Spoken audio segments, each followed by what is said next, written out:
monomorphic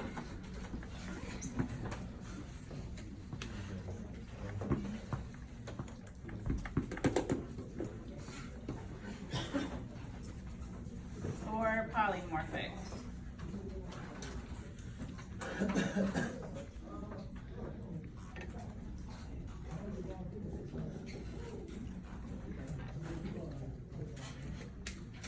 And they have different treatments. So monomorphic, it's gonna look like this. Okay.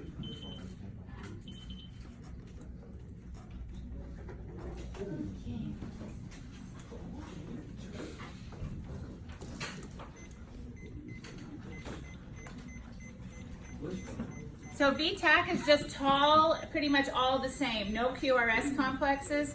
Some people say it looks like a slinky. So it looks like this right here. And I know there's a picture of that on your slick too. The difference between that and polymorphic is polymorphic has varying sizes. So polymorphic is more like this. So their polymorphic is large and then small and then large and then small. It's kind of all over the place. If you know the old crepe that you used to twist and like put it like party streamers that you would twist and it would kind of be in that. That's what polymorphic kind of looks like, where the streamer is large and then narrow and then large and then narrow. So monomorphic, if stable, you give amiodarone, 300 milligrams, followed by 150 if needed. So it's the larger dose first.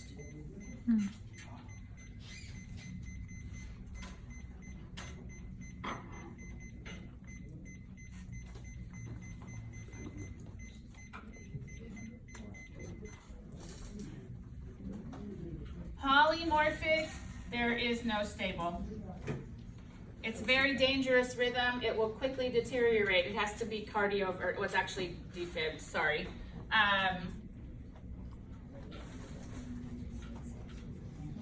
If it's unstable, we're gonna cardiovert at 100 joules.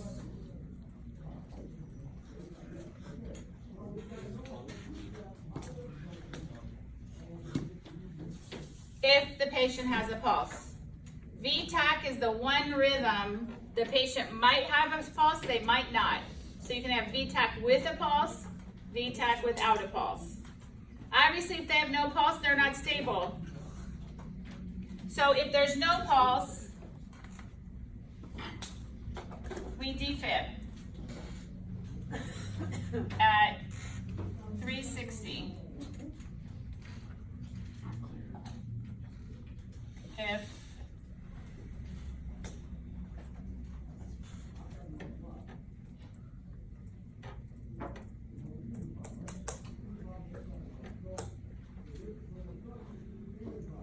Is this still all for monomorphic? yeah.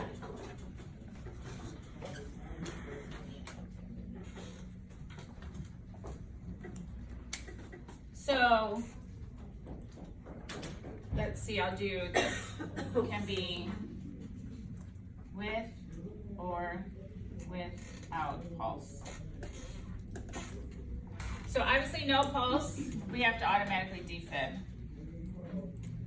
If they have a pulse, they're stable, it's drugs. If they don't, it's called cardiovert.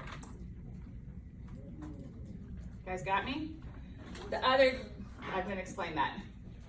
The other thing that you need to know is the defibrillation monitors come in two different kinds now. There's monophasic or biphasic. And we see both on the test, that's why you have to know both. A monophasic shock is one shock where it just comes to the heart in one direction. Dennis. Yeah. Come on, guys, sit up. Guys, keep your eyes open, or you guys are gonna go home if you're gonna sleep.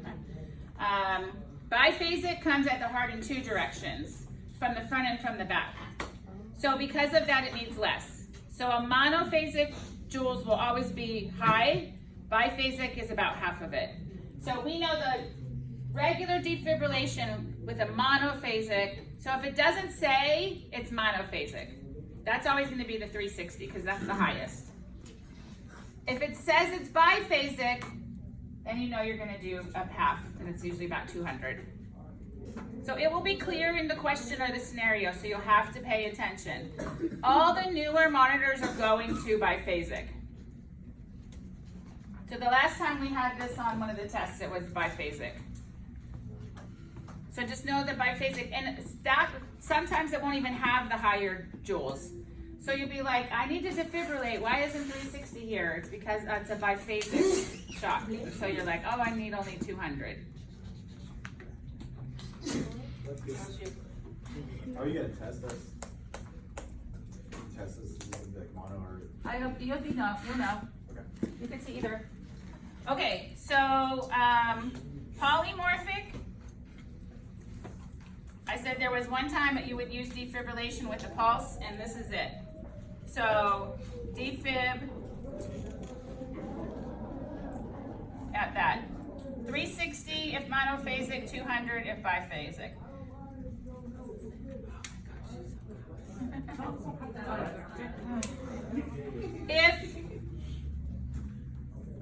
What was I going to say? Oh, there's no R wave to sync with in poly. So that's why we're calling it defib. So even though the patient has a pulse, you have to defibrillate because there's no R wave to sync with. Yeah, not a good day. Yes. So just know, like on poly, it's always defib. Yes. But will there be a poly mono? There can be. With poly though? There can be. Okay, but either way, it doesn't matter. It doesn't matter. It's you're in a shock, and it's always defib. Okay. This one, are we going to be having to worry about sedation or no? Yes and no. I mean, we give sedation if we can. To be honest, I usually just go right to defibrillate and take care of them. So I like it. I haven't seen it. Like you might see it on the test. Before cardioversion, what could you give your patient to sedate them? And they might ask something like that, but otherwise we don't really worry about it. They just want to see what the end result is, and that's they need to be cardioverted or meds or defibrillated. Okay, VFib. What's VFib? Ventricular fibrillation. No pulse ever. Bad news.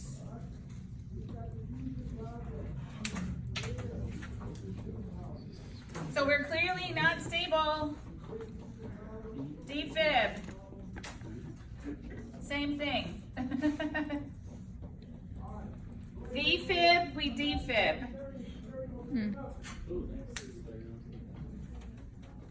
So one thing that's important to understand is that when we take these tests in our exams, give CPR will be there as an option.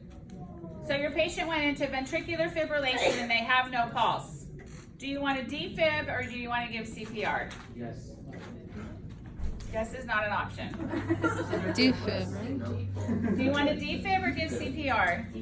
Defib. VFib, defib. So your patient's in VFib with no pulse. Do you give CPR or do defibrillation? The correct answer is do defibrillation. Don't misunderstand me. In a real situation, someone's got to go get the equipment. You're going to start CPR. But when we're taking the test, what does the patient ultimately need? They need to be defibrillated. Same thing when we talked about patient who had severe stridor, and we ultimately are going to re-intubate. Yes, are we going to try to bag the patient in between? But ultimately, the patient needs to be re-intubated. So VFib looks like really, really fine. And it is right here. Oh, I gotta go to lead one.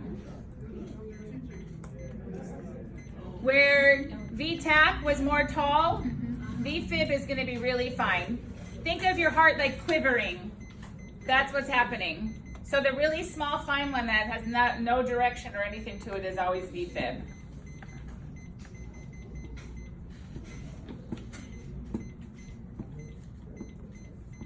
Okay? You guys have questions on that? Yes, no, maybe? Okay. The other rhythm, asystole. You guys know what to do for asystole? CPR, but what's the other thing you should do? Check your leads. Check your leads. So I'm not going to write that one up there in my room. So asystole, check your leads, start CPR, and you could give epinephrine. And that's they're unstable. They're dead. Okay.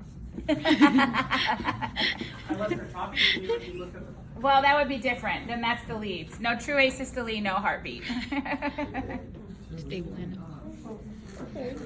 Check leads, start CPR, give epinephrine. Atrial flutter is just the same as SVT. Yeah, I'm not going to worry about atrial flutter or atrial fib. We don't worry about those. I will tell you that AFib is the most common arrhythmia we see in adults over the age of 65. It's only treated if it's symptomatic. A lot of patients have AFib. It's those patients whose heart rates are all over the place. When you check them, they're crazy. What about if your patient has sinus bradycardia? Okay, what would you do first? Nope. Atropine. Sinus bradycardia gets atropine. 1 milligram. No, 0.5 milligrams. Sorry. And that's generally for like a heart rate less than 40 or 50. A lot of people have low heart rates just because they exercise and that. I know. Transcutaneous pacing. So we can give atropine. If the heart rate doesn't come up, we're going to put these these leads back on them. And we're going to do pacing. It's transcutaneous pacing.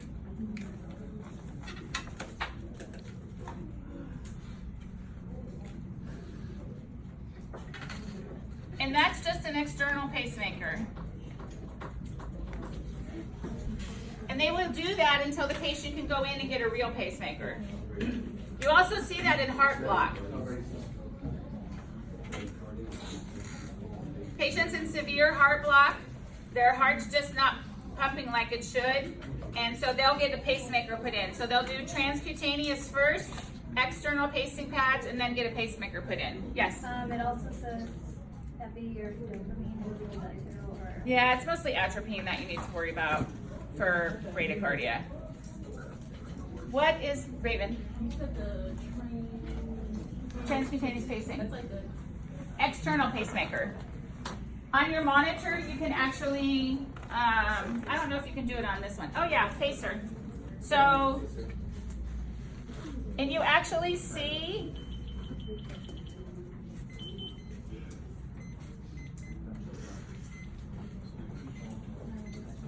let me do this, normal sinus rhythm.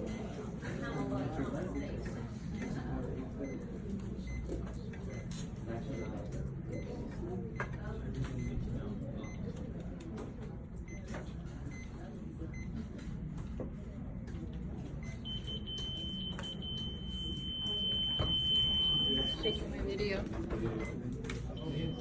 When you get in that situation, you just hit alarm silence. Yeah.